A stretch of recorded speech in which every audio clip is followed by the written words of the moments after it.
ప్రాణహిత ప్రాజెక్టుతోనే ఉత్తర తెలంగాణకు న్యాయం జరుగుతుందని రిటైర్డ్ ఇంజనీర్ల బృందం అభిప్రాయపడింది. కొమరం భీం జిల్లాలో ప్రాణహిత ప్రాజెక్టు బ్యారేజ్ స్థలాన్ని, కాలువలను తెలంగాణ రిటైర్డ్ ఇంజనీర్ల బృందం పరిశీలించింది. స్థానిక ఎమ్మెల్యే పాల్వాయి హరీష్ బాబుతో కలిసి 2 రోజుల పాటు ఇంజనీరింగ్ నిపుణులు ప్రాణహిత పరివాహక ప్రాంతంలో పర్యటించారు. ప్రతిపాదిత బ్యారేజీ స్థలాన్ని, ఇప్పటికే పూర్తయిన కాలువలను పరిశీలించారు.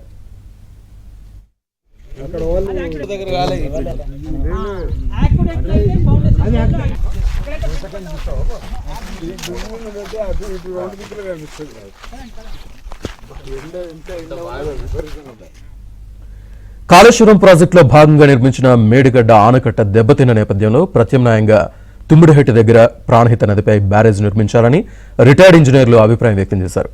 గత ప్రభుత్వం ప్రాజెక్టు సైట్లను మార్చి ఉత్తర తెలంగాణకు తీరని అన్యాయం చేసిందని అన్నారు. ప్రాణహితపై బ్యారేజ్ నిర్మిస్తే తక్కువ ఖర్చుతో ఎల్లంపల్లి వరకు గ్రావిటీ ద్వారా నీటిని తరలించవచ్చని అన్నారు. ఈ విషయాన్ని సీఎం రేవంత్ రెడ్డికి త్వరలోనే వివరిస్తామని అన్నారు. కాళేశ్వరం ఫెయిల్యూర్ ప్రాజెక్టు అవుతుందని తాము చెప్పినా నాటి సీఎం కేసీఆర్ వినలేదన్నారు. దీనివల్ల వేల కోట్ల ప్రజాధనం వృధాతో పాటు నీటి లభ్యత లేకుండా పోయిందన్నారు. వేసవిలోనూ తుమ్మిడిహెట్టి దగ్గర 20 మీటర్ల లోతులో నీరు ఉండడం గొప్ప విషయమన్నారు. వచ్చే నెలలో జరిగే శాసనసభ సమావేశాల్లో ప్రాణహిత ప్రాజెక్టు అంశాన్ని ప్రస్తావిస్తామని ఎమ్మెల్యే పాల్వాయి హరీష్ బాబు పేర్కొన్నారు. ప్రాజెక్టు నిర్మిస్తే 60% నిధులు కేటాయించేందుకు కేంద్ర ప్రభుత్వం సిద్ధంగా ఉందన్నారు. ముఖ్యమైన విషయం ఏంటంటే ప్రాణహిత నది తెలంగాణ రాష్ట్రంలోనే ఉద్భవించి తెలంగాణ రాష్ట్రంలోనే గోదావరి నదిలో కలుస్తుంది.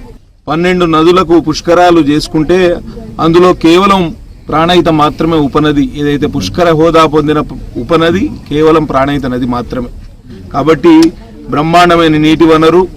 ఎక్కడా ప్రతి 24 గంటలు, వారానికి 7 రోజులు, 365 రోజులు నిండు కుండలాగా ఉండే ఈ ప్రాంతం జీవనదిగా పేరుగాంచింది.